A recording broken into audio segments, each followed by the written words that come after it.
My name's Ash Lyons. Join me as I try and figure out what quantum science is really all about. Welcome to Cracking Quantum.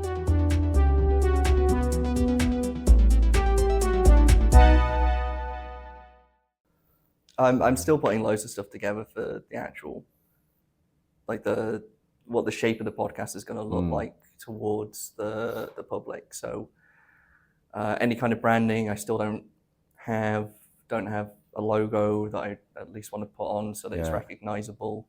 I'm still playing around with a name. I don't really have a name. Okay. What I'm running with at the minute, actually I want your opinion on this. Please, yeah.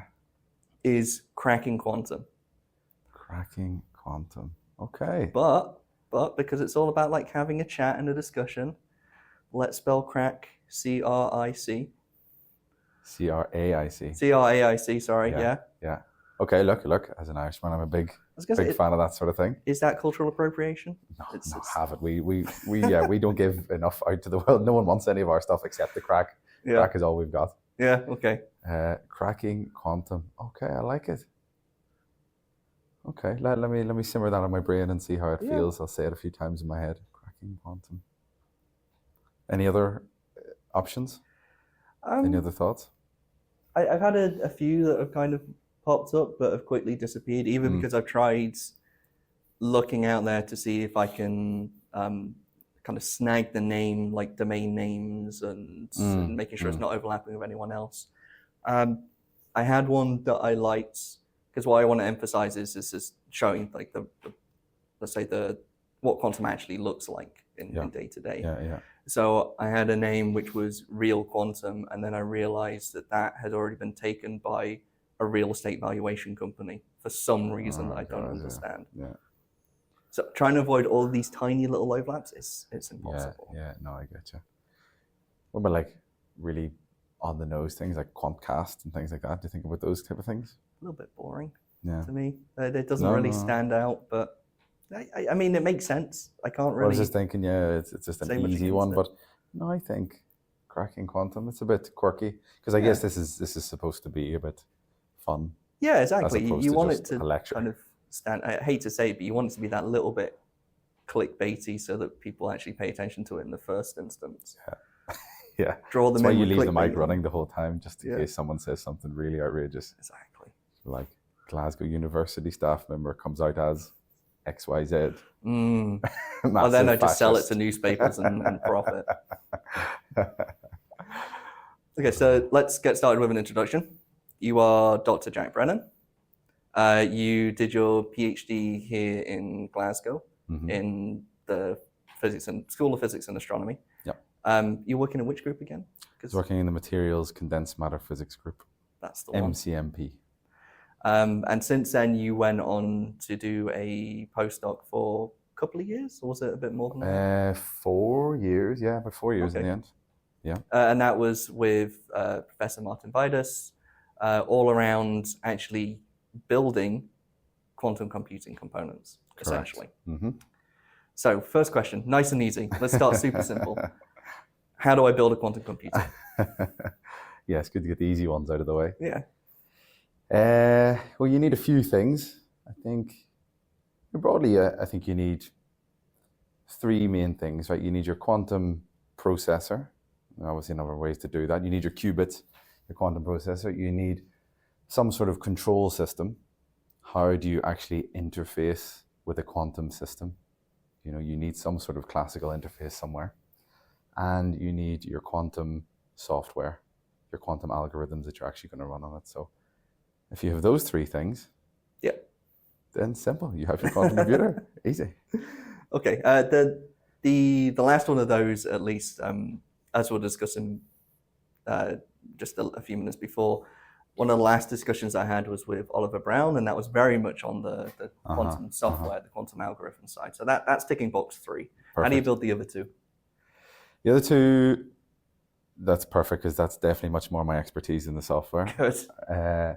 So the quantum processor itself, so effectively what you need are qubits, quantum bits, okay? And I know we can do a little bit of an intro into what a qubit actually is. Let's do that. I think that's a good idea. Okay, so I mean, a qubit is the quantum version of a classical bit. A classical bit in computing is what gives computers their power, and it's just a 1 or a 0. Very simple. A quantum bit, or qubit for short, it is something that can exist in these two different states, i.e. a 1 and a 0 at the same time. Yep. Okay. Doesn't really make much sense. It's quite unintuitive, but that's just the way it works. So these qubits, effectively, they're the building blocks. They're the transistors. What a transistor is to a classical computer, these qubits are to a quantum computer, a quantum system. So with enough of these qubits together in a quantum processor, you can start to do interesting things. So how do you actually make them?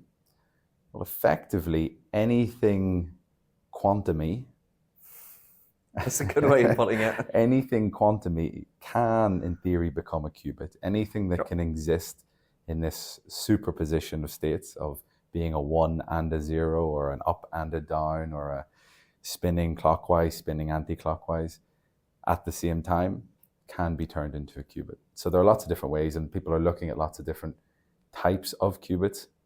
You've got photons of light, electrons, you've got neutral atoms, NV centers and diamonds. So lots of different things that are quantum type particles that can be used as these qubits. Now what we use here are superconducting qubits. And effectively what you use is a superconducting circuit, a specific type of superconducting circuit, and depending on the conditions you set up and the exact, even within this, there are lots of different types of qubits.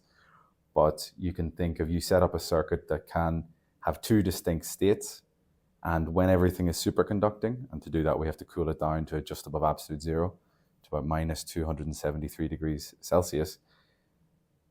Once it's in this extreme environment, this sort of quantum effects emerge, and that's how you get your two-level system, but that can exist in this superposition. So that's the quantum processor side. All you need is qubits. Yep. Simple. Nice and easy. Nice and easy. Then one of the big problems facing the field in general is how do you actually interact with a quantum system? Okay, and as maybe, I mean, you can go on for hours and hours about measurement and observation as we have outside the podcast. Yes. But effectively, it's very difficult to interact with a quantum system without ruining its quantumness. Yep. Okay, so any type of interaction or observation or measurement inherently destroys this superposition.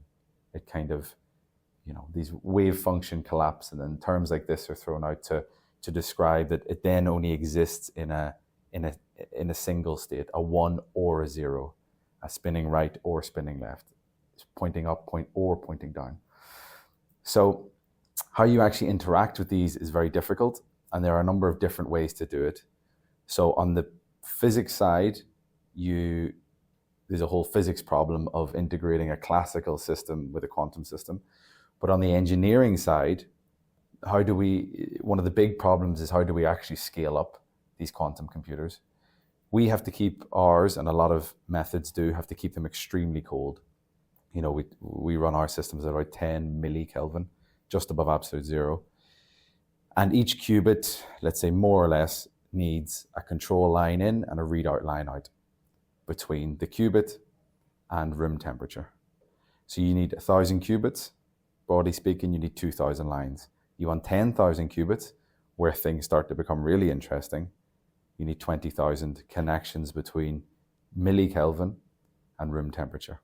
So just to kind of hammer home the point a little bit of just how cold millikelvin is, I think the average temperature out in outer space, so when you've got vacuum and you really shouldn't have anything that holds thermal energy, so shouldn't have any temperature, I mean, that's about 4 Kelvin, I think. Yes, yeah, in and around that, exactly. Millikelvin, I mean, it's not just that you need something really, really cold. To reach that, you need really strong vacuums. You need to remove everything else from the environment that could be producing heat or could be carrying heat. Exactly. So these are, again, unless aliens are also trying to build quantum computers or doing experiments, these are the coldest places in the universe. These are Yep. colder than anywhere that naturally occurs in the universe. So, and by, an order of magnitude, Yeah. a couple of orders of magnitude. So these are extremely cold, and they need to be cold for a number of reasons. But I mean, one of the reasons is kind of like you said, these quantum systems are so delicate that you need to remove almost all the energy from the system. You need to put it inside a vacuum, because any sort of interaction with the environment, or a thermal photon or a vibration or a stray magnetic field, will destroy your quantum system. Yeah. So that's one of the reasons, or the main reason everything has to be so cold. So how do we actually scale up is a big problem. I mean, there are multi-qubit systems. I mean, you can look at ourselves. We can make some here. Google, IBM, Microsoft, everyone can make qubits and put them together on a chip. But things don't really start getting interesting till you get tens of thousands of qubits.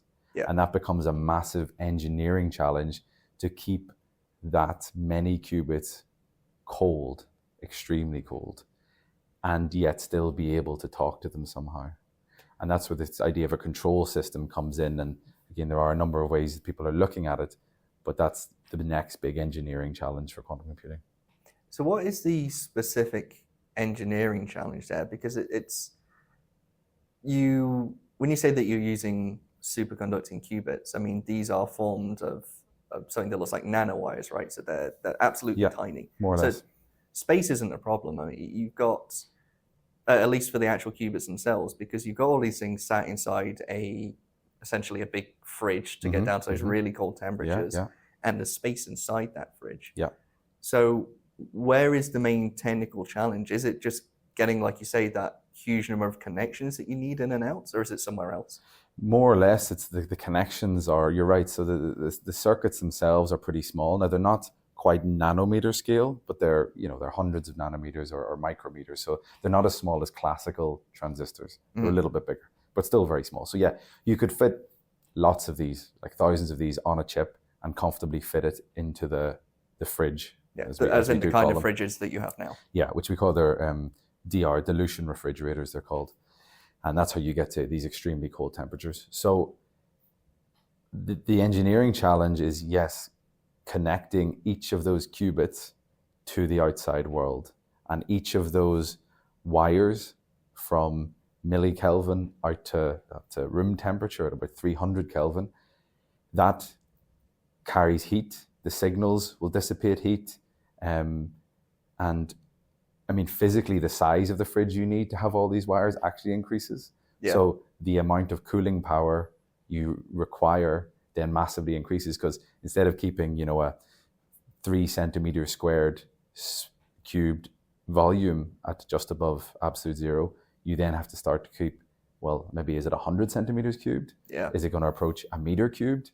Like, these are massive volumes relatively that you have to keep at, the coldest temperatures in the universe. So that becomes a big problem. How are we actually going to do that as the number of qubits we can fabricate scales up?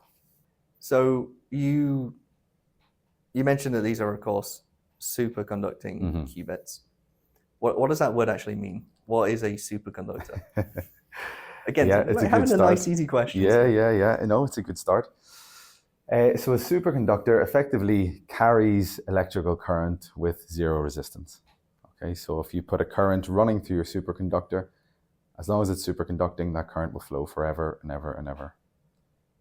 And so different to, let's say, classical, the way that currents are transmitted on a classical level, usually, I mean, you can think about this as electrons flowing. They bump into things, and this means that they release thermal energy because there is resistance there.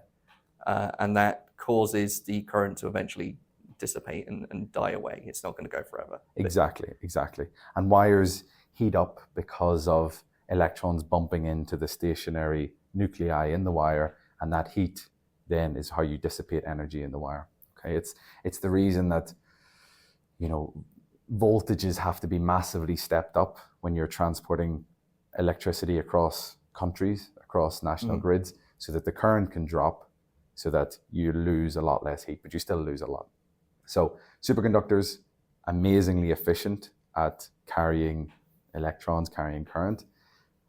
The flip side is all of them have to be cold, and most of them, there are a new class always being developed that are up to, I don't know, maybe 150 Kelvin, something like that. I'm not an expert on high temperature superconductors, but the natural superconductors that we would use, the likes of niobium, aluminium, like these elements that do superconduct, they have to be cooled down to, millikelvin or at least low Kelvin temperatures to have this superconducting property actually manifest.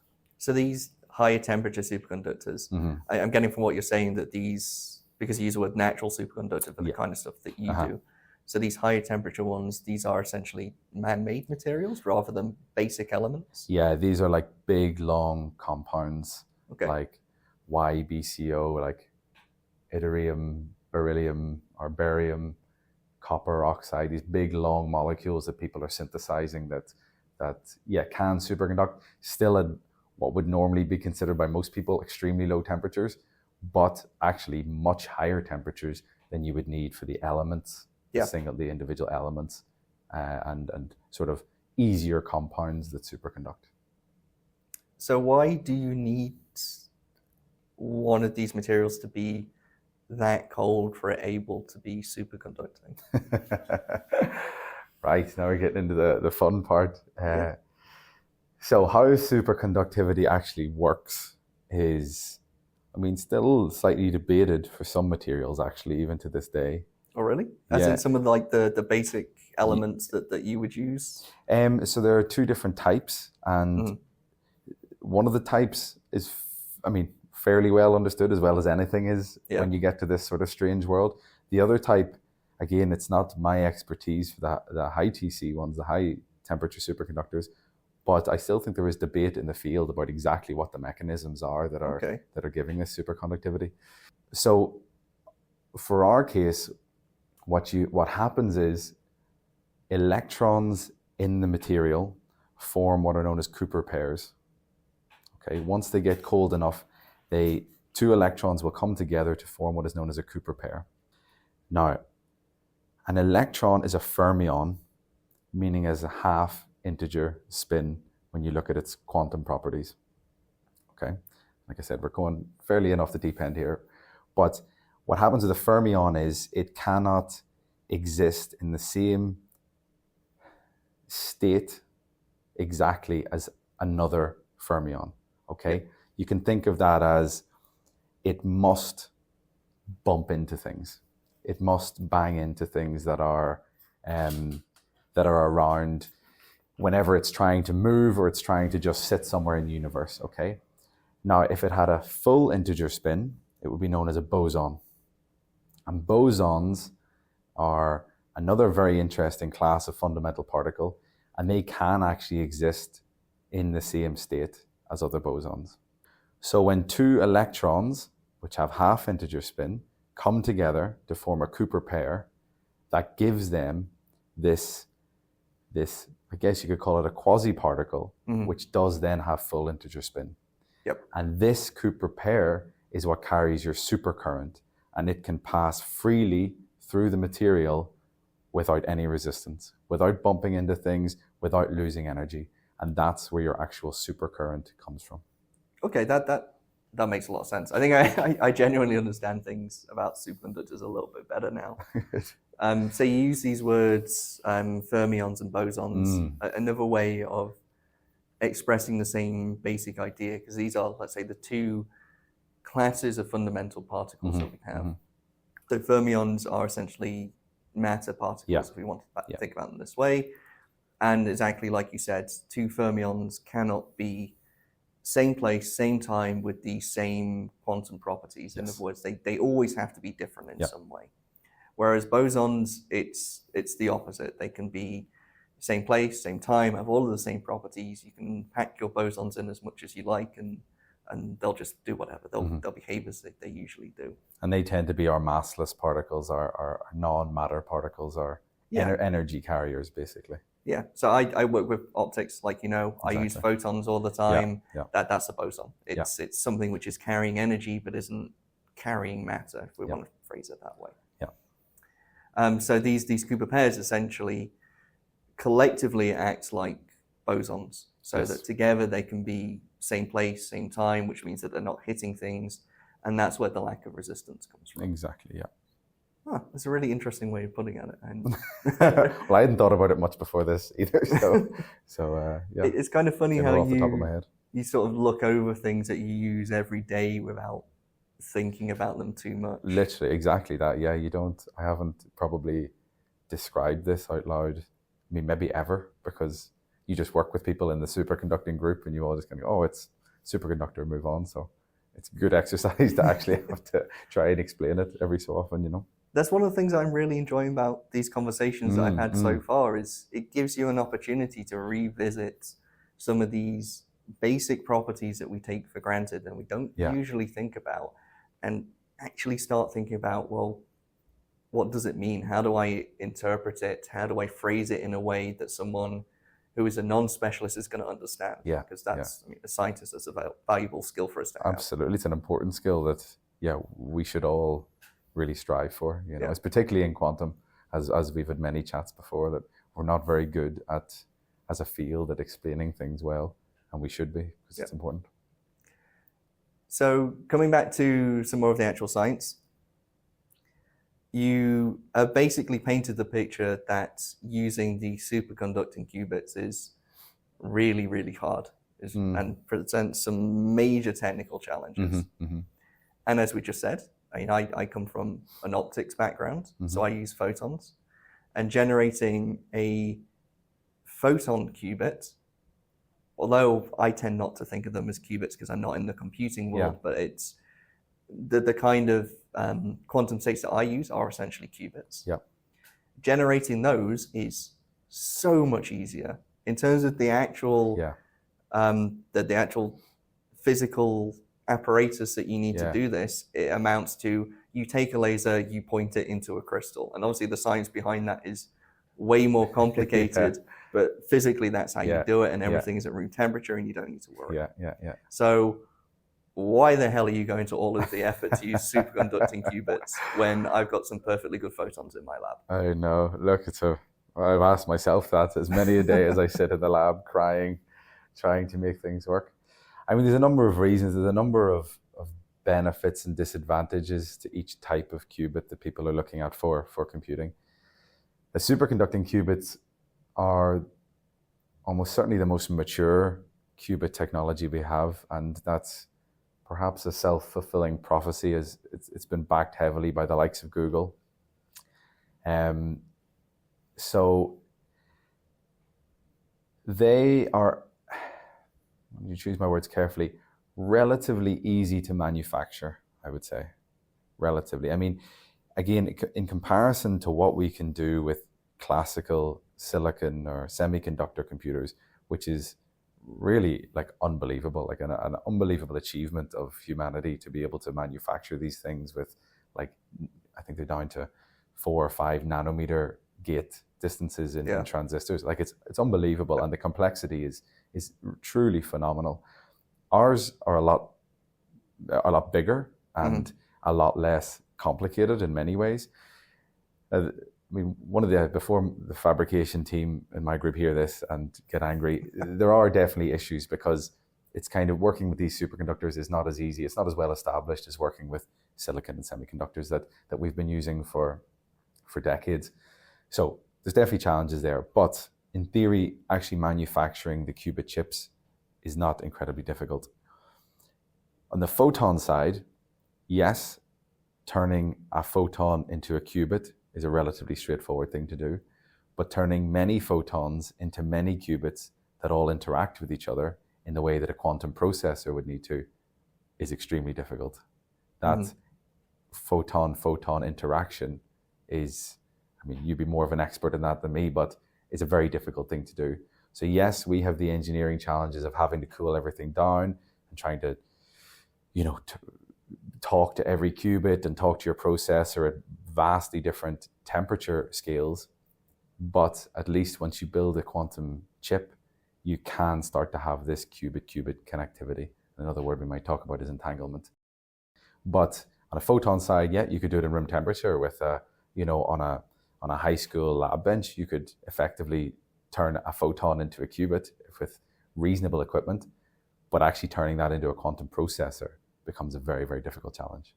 Yeah, makes absolute perfect sense. It's kind of highlighting again, coming back to the differences between fermions and bosons. Yeah. Actually, one of the big downsides of bosons is that they don't interact with much. Yeah. So we tend to use things like photonics, optics, to study how to do a lot of these things, because it provides us very well isolated systems.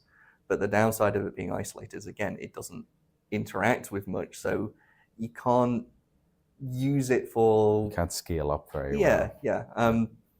And actually, one of the issues that we have in terms of generating quantum states formed of many qubits within optics is, like you said, actually the kind of processes that we use, you can generate 2 photons that are entangled actually really quite easily. As soon as you scale that up to even 3 photons, it becomes a lot more difficult. It's just going to keep on getting exponentially harder the more photons that you add. So yeah, that's an excellent way of putting things, I think. I think too. I mean, photons is not my area of expertise, obviously, but that's my understanding. There are people who are building and companies building photonic quantum process, photonic qubits, who I'm sure would say that it's definitely the way forward, and there are many advantages. And I think, it seems as if superconducting qubits will probably get there first. I mean, there are already superconducting quantum processors, quantum computers that exist, and you can log on online and use them. The likes of IBM and Google have these open to the public. They will probably get there first in terms of useful quantum computing. And I'm sure Ollie maybe talked about what useful quantum computing was in his particular way. He was kind of saying more questions about, well, what is useful rather than indicating this is specifically what you want to do. But then you also got to think of, like, what does a Gen 2, Gen 3, Gen 4 quantum computer look like? And we might not see those in our lifetimes, but moving more towards a photonic-based system there, I mean, I could totally see that once we have a better handle on the technology. And if you want a true quantum internet, for example, having a photonic-based system for that makes a lot of sense to me. Yeah, of course, we do use photonics for communication currently. I mean, it's again, partly because of the reason that light doesn't tend to interact with much, makes it nice and easy for communication. But also you have access to really high frequencies so that you can pack information densely and communicate faster that way. Exactly.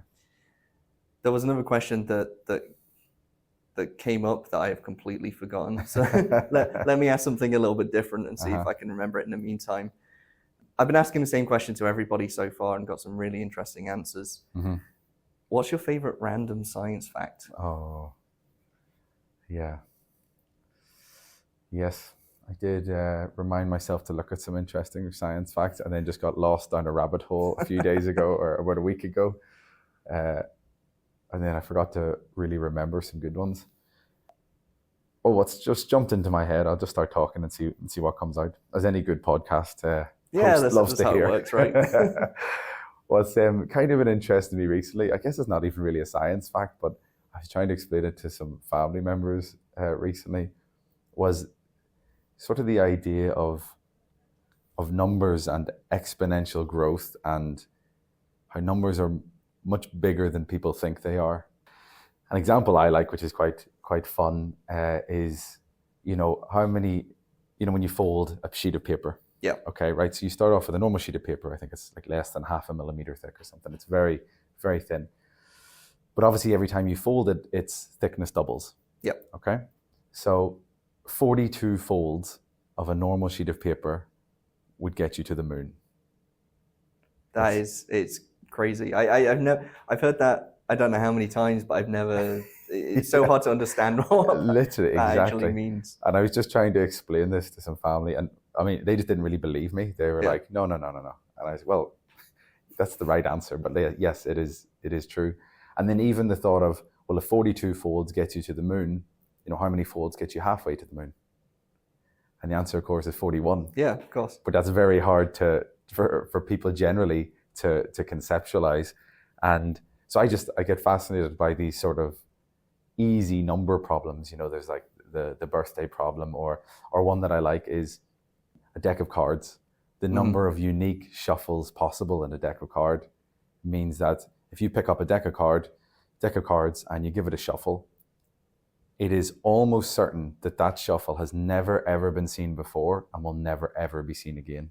Isn't it something like there's more combinations of those cards than there are stars in the universe, or something like it's some astronomically big number? So off the top of my head, I think the number of possible combinations of shuffle decks is about 10 to the power of 67, something along those. Yeah, like the number of atoms in our universe is like 10 to the 80, right? So you're really approaching these truly ridiculous numbers. Yeah. And that's why even if every human being on the planet shuffled a deck of cards from now until our sun eventually gave out, you still probably wouldn't see every possible combination of card shuffles. So when you pick up a randomly shuffled deck of cards, you are probably the only person that is ever going to see that.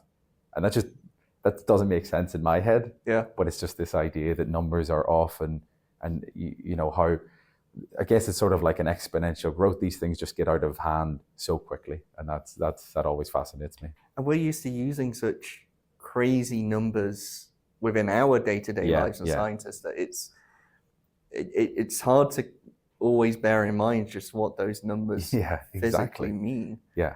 The one that I always end up using quite a lot is the speed of light, because I do things related to looking to see how light propagates within an environment and trying to measure that really quickly. Mm-hmm.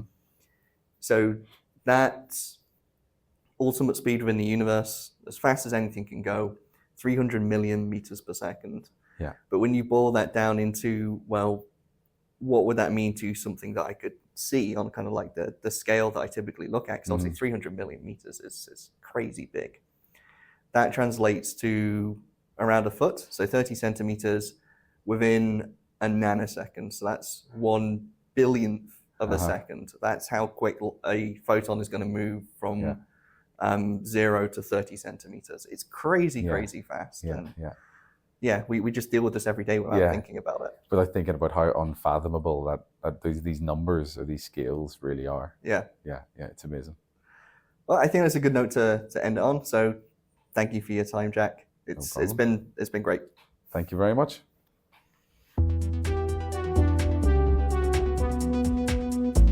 You've reached the end of the podcast, which probably means that you enjoyed what you're listening to. So please don't forget to like, follow, subscribe, and share this podcast series as much as you can. The more you do those things, the better this podcast is going to be. Don't forget, you can always contact me by email at ash@crackingquantum.co.uk. And please join me again for another episode of Cracking Quantum.